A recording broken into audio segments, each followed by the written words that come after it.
Impossible de parler sur la prière sans parler de péché et de tentation, car aucune autre prière ne peut naître en l'homme que celle qui crie des profondeurs, psaume 129, verset 1, de la faiblesse, une prière qui est tangente au cercle du péché, tangente parce qu'elle touche le péché à l'instant même où elle en brise les chaînes et échappe à son circuit, dans un élan de confiance et d'amour envers le Seigneur qui seul délivre de la tentation.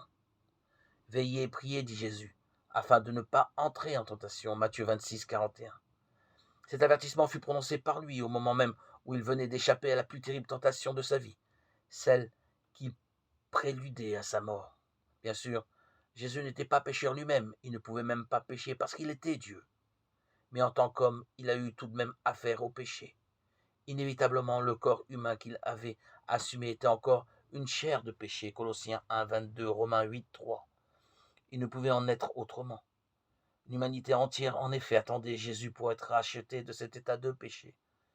C'est pourquoi Jésus devait faire un bout de chemin avec les hommes jusqu'à se faire tout proche du péché.